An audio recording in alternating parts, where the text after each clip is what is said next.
जय भीम नमो बुद्धाय। आपण बघत आहात WH न्यूज। मी विजय खवसे। सध्या मी मुंबईच्या दादरमध्ये आहो आणि दादरमध्ये तुम्ही माझ्या पाठीमागे बघू शकता शिवसेना भवन आहे। थोड्याच अंतरावर या ठिकाणावरून छत्रपती शिवाजी पार्क आहे आणि त्याच्याच बाजूला लागून जे आहे चैत्यभूमी आहे।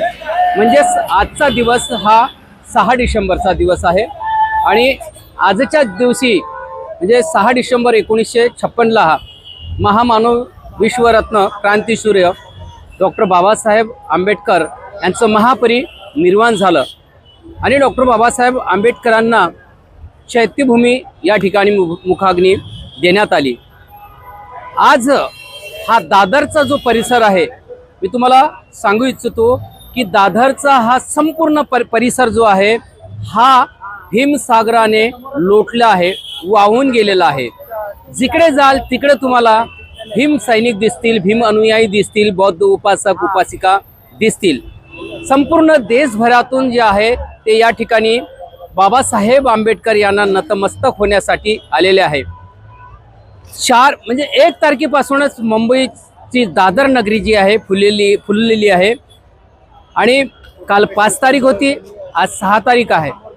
काल 5 तारखेपासून म्हणजे स्मारकाकडे डॉक्टर बाबासाहेब आंबेडकरांच्या स्मारकाकडे जाण्यासाठी अशी 5 ते 6 किलोमीटरची अशी रीग लागली होती आणि जे आंबेडकर अनुयायी आहे त्या रिगीमधून लाईनमधून लागत डॉक्टर बाबासाहेब आंबेडकरांच्या त्या अस्थीचे तर दर्शन म्हणता येणार नाही, पण त्या अस्थींना नतमस्तक होण्यासाठी ते लागलेले होते। म्हणजे जवळजवळ 10-12 घंट्यापासून जे आहे आमचे अनुयायी बाबासाहेब आंबेडकरांना अभिवादन करण्यासाठी लागले होते। तुम्ही हे गर्दी बघू शकता, हे माझ्या व्हिडिओमध्ये तुम्ही हे गर्दी बघू शकता। शिवाजी पार्कमधली हे गर्दी बघू शकता। सोबतच जे रांगा लागलेल्या होत्या त्या सुद्धा आम्ही या ठिकाणी आम्ही कव्हर केलेल्या आहे। आणि WH न्यूजवर जे आहे आज सकाळपासून सकाळी 8 वाजतापासून सतत हे लाईव्ह प्रेक्षेपण आम्ही या ठिकाणी दाखवलेलं आहे। तर नक्कीच एकंदरीतच जो दादरचा जो परिसर आहे हा परिसर भीम सैनिकांनी फुललेला आहे। या दादरमध्ये भीमसागर लोटलेला आहे, बाजूलाच म्हणजे महासागर आहे। त्या महासागरापेक्षा जो आहे या डॉक्टर बाबासाहेब आंबेडकर यांना नतमस्तक होण्यासाठी दादरच्या परिसरामध्ये महासागर लोटलेला आहे। ही जी दादर जी नगरी आहे, उच्च प्रभू या दादरमध्ये लोक राहतात, पण मात्र ते सुद्धा ही गर्दी बघून जे आहे हैराण झाले आहे। आणि या परिसरातले पेट्रोल पंप असो की या ठिकाणी बस स्टँड असो हे सुद्धा सगळं बंद करण्यात आलेले आहे। या ठिकाणचं हॉटेलचे परिसर जे आहे ते सुद्धा काही प्रमाणात जे आहे म्हणजे मोठे मोठे जे हॉटेल आहे ते सुद्धा बंद ठेवलेले आहे, कारण गर्दीच तेवढी झालेली आहे। दररोज जो मोकळा श्वास जो हे दादर नगरी घेते, पण मात्र आज जे आहे या दादर नगरीने कुठेतरी असा भीमसागर असा या ठिकाणी अनुभवलेला आहे। जिकडं तिकडं बघतोय भीमसैनिकांची गर्दीच आहे। दादरचा हा शिवसेना भवनचा हा जो परिसर आहे आपण माझ्या पाठीमागे तुम्ही बघू शकता। हा परिसर 4ही बाजूने जे आहे हा एकदम फुललेला असा आपल्याला दिसून येतो। मी तुम्हाला थोडंसं एक समोरचं दृश्य दाखवतो आहे। आता हे संपूर्ण जे हे बघू शकता या ठिकाणी पूर्ण अशा गाडीच्या रांगा लागलेल्या आहे आणि हा परिसर बघू शकता हा सुद्धा असा एकदम फुललेला आहे। या ठिकाणी येण्यासाठी लोकांची मोठी अशी गर्दी आता जमून आहे। काही लोक परतीच्या मार्गामध्ये आहे।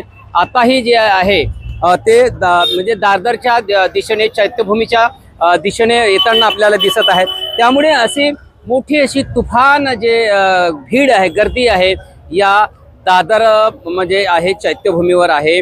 हा दादरचा परिसर आहे। शिवसेना भवन चौकामधून हे मी तुम्हाला थेट हे जे दृश्य आहे हे माझं प्रेक्षेपण आहे, माझं WH न्यूजचं लाईव्ह आहे। हे दादर च्या या शिवसेना भवन चौकामधून मी दाखवत आहो। पण एकंदरीतच असंही इथलं जर लाखोच्या संख्येने जे आहे महामानवास जे आहे वंदन करण्यासाठी इथे लोक आलेले आहेत। 6 डिसेंबर 1956चा दिवस हा काळा दिवस उगवला आणि बाबासाहेब आंबेडकर आमच्यामधून निघून गेले।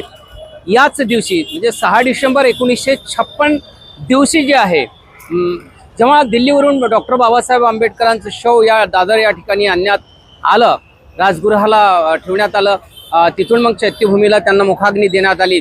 त्यावेळेस सुद्धा दादरचा जो हा संपूर्ण परिसर आहे 50 लाख जे जनसमुदाय आहे या दादर नगरीमध्ये आज आले होते। आणि जशा पद्धतीनं गाड्या मिळतील, जसंही डॉक्टर बाबासाहेब आंबेडकरांच्या निधनाचा संदेश मिळाला तर संपूर्ण देशभरातील जे बाबासाहेब आंबेडकरांचे चाहते होते त्यांच्या डोळ्यात अश्रू होते। आजही बरेचशा लोकांच्या डोळ्यामध्ये अश्रू मला बघावयास मिळाले आहे। मी इंटरव्ह्यू बरेचशा लोकांचे घेतले, त्यामध्ये सुद्धा मला अश्रू बघावयास मिळाले। भरपूर लोक भावूक झालेले होते आणि त्यावेळेस सुद्धा मोठ्या प्रमाणात दादर जे म्हणजे भूतोण भविष्य असं कुठल्याच नेत्यांच्या शवयात्रेत अशी एवढी मोठी गर्दी नव्हती। ती गर्दी म्हणजे डॉक्टर बाबासाहेब आंबेडकरांच्या या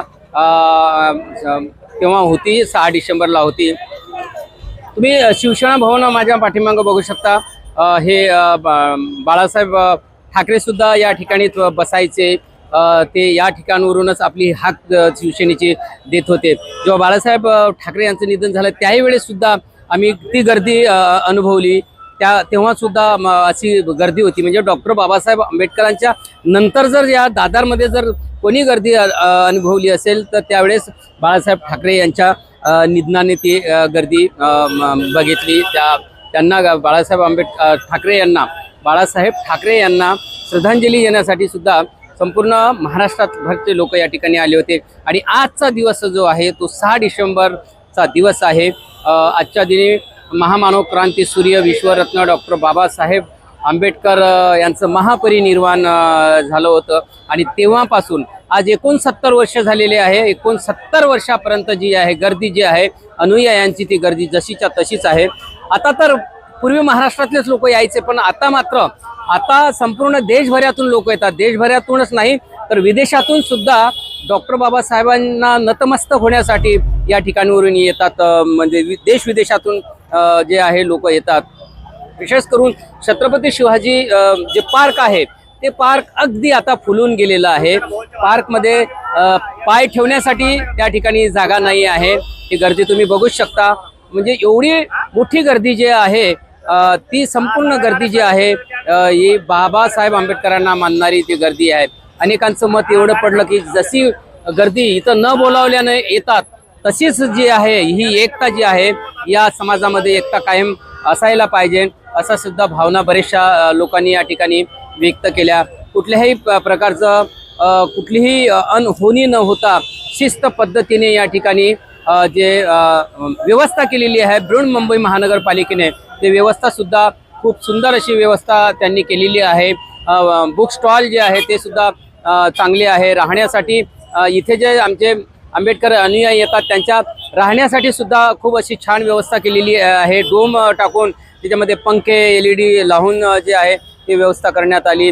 स्नानगृहाची व्यवस्था या ठिकाणी चांगली करण्यात आली। भोजनाची सुद्धा व्यवस्था चांगल्या प्रमाणात या ठिकाणी करण्यात आली। एकंदरीतच बाबासाहेब आंबेडकरांना अभिवादन करण्यासाठी येणाऱ्या ज्या भीमसैनिकाला या ठिकाणी कुठल्याही प्रकारची अडचण होऊ नये अशी सोय जी आहे महानगरपालिकेने या ठिकाणी केलेली आहे। तर नक्कीच ही संपूर्ण जे आम्ही दिवसभराचं जे लाईव्ह तुम्हाला तर दाखवलंच आहे, पण आजचा शेवटचा व्हिडिओ मलाही वाटलं की हा जो ऐतिहासिक चौक आहे शिवसेना भवनचा चौक आहे, या चौकामधूनच हे जे दृश्य जे आहे आपण चैत्यभूमीचं दृश्य आपण सांगितलं पाहिजे। म्हणूनच मी तुम्हाला हे जे संपूर्ण जे विश्लेषण आहे मी ते तुम्हाला या ठिकाणी करून दाखवलं आहे। एकंदरीतच हे जी आजची जी गर्दी बघता संपूर्ण दादर जे आहे ते जाम झालेलं आहे। कारण लाखोच्या संख्येमध्ये जे आहे या दादरमध्ये जे आहे चैत्यभूमीवर जे आहे भीम सैनिक जे आहे, बौद्ध उपासक आहे, उपासिका आणि बाबासाहेबाला मानणारा इतरही समाज आहे। असं नाही की बाबासाहेबाला मानणारा समाज नाही आहे। बाबासाहेबांना या देशातीलच नव्हे तर जगातील जे आहे ते लोक या बाबासाहेब आंबेडकरांना मानतात आणि खरोखरच जे आहे बाबासाहेबांचे जे उपकार आहे ते कधी न फिटणारे आहे। आणि बरेचसे लोक म्हणतात की बाबासाहेबांचं निधन झालं, पण बाबासाहेबांचं निधन नाही झालं आहे। बाबासाहेब आजही जिवंत आहे आणि ते आपण बघू शकता एवढी ही जी पब्लिक आहे ते बाबासाहेबांना जिवंतच ठेवणार आहे. म्हणून आता ज्याप्रमाणे बाबासाहेब आंबेडकरांना या ठिकाणी अभिवादन करून तुम्ही गेले असाल तुमच्या गावात, तर नक्की तुम्ही एकच काम करा की समाजाला एकोपा निर्माण करून समाजामध्ये एकता ठेवून जे आहे आपले सामाजिक कार्य करा. सामाजिक कार्य केल्याच्यानंतर राजकीय कार्य सुद्धा तुम्हाला करावं लागेल. आपल्या गावातील जे राजकीय जे सत्ता जर तुम्हाला हस्तगत करायची असेल तर त्यासाठी जे आहे सगळ्या बहुजन समाजातील लोकांनी एक येऊन जे आहे डॉक्टर बाबासाहेब आंबेडकरांच्या विचाराने जे आहे तुम्ही सत्ता स्थापन सुद्धा केली पाहिजे, असा सुद्धा सूर या चैत्यभूमीवरून निघाला आहे. तर नक्कीच WH न्यूजच्या सर्व दर्शकांना मी आज महापरिनिर्वाण दिनानिमित्त डॉक्टर बाबासाहेब आंबेडकरांना मी विनम्र अभिवादन करील. आणि जे लोक WH न्यूज यांनी दिवसभर हे लाईव्ह बघितलं, बऱ्याचशा लोकांनी WHला धम्मदान सुद्धा केलेलं आहे, त्या सर्व लोकांचे मी आभार मानतो. आणि खरोखरच आज दिवसभर जे आहे WH न्यूजनी दिवसभर जे आहे खूप मेहनत घेतलेली आहे या चैत्यभूमीवर. प्रत्येक क्षण दाखवण्याचा आम्ही प्रयत्न केलेला आहे WH न्यूजनी. तर नक्कीच आम्हालाही वाटतं की कुठेतरी डॉक्टर बाबासाहेब आंबेडकरांच्या या मिशनमध्ये WH न्यूजने सुद्धा सहभागी झालं पाहिजे. आणि हा जो कारवा आहे संपूर्ण देशाला आम्ही दाखवला पाहिजे, जगाला दाखवला पाहिजे. याच उद्देशानं जे आहे आज आम्ही संपूर्ण हे जे चित्रीकरण जे केलेलं आहे, लाईव्ह प्रेक्षेपण दाखवलेलं आहे. ज्या लोकांनी सबस्क्रायबर केलं त्यांना पण धन्यवाद देतो आहे. ज्यांनी WH न्यूजला धम्मदान केलं आहे त्यांचे सुद्धा मी आभार मानतो. आणि ज्यांनी केलं नसेल त्यांनी मात्र सबस्क्राईबही करा, लाईक करा, चॅनलला जास्तीत जास्त वाढवा आणि धम्मदान करा. कारण तुमच्या धम्मदानामुळे जे आहे आम्हाला शक्ती मिळते आणि आम्हाला बळ मिळते आणि आमचे हात मजबूत होतो. समाजावर जर कुठेही अन्याय अत्याचार होत असेल तर नक्कीच तुम्ही आमच्या स्क्रीनवर जे नंबर चालते आहे WHचे त्यावर संपर्क साधा. आम्ही त्या ठिकाणी येऊ आम्ही आणि न्याय देण्याचा सुद्धा प्रयत्न करू. जर समजा अन्याय अत्याचार होत असेल तर तो आवाज आम्ही उठवण्याचा नक्कीच आम्ही प्रयत्न करू. तर नक्कीच WH न्यूजच्या सर्व दर्शकांचे मी आभार मानेल की तुम्ही आज चैत्यभूमीवरून आपल्या घरच्या स्मार्ट TVवर मोबाईलवर सगळे हे दृश्य तुम्ही बघितलं. तेव्हा WH न्यूजला लाईक आणि सबस्क्राईब करण्यास विसरू नका आणि धम्मदान सुद्धा करा. स्कॅनर दिलेला आहे, नंबर सुद्धा दिलेला आहे, त्यावर धम्मदान सुद्धा करा. बघत राहा WH न्यूज, लाईक करा, सबस्क्राईब करा. जय भीम, नमो बुद्धाय.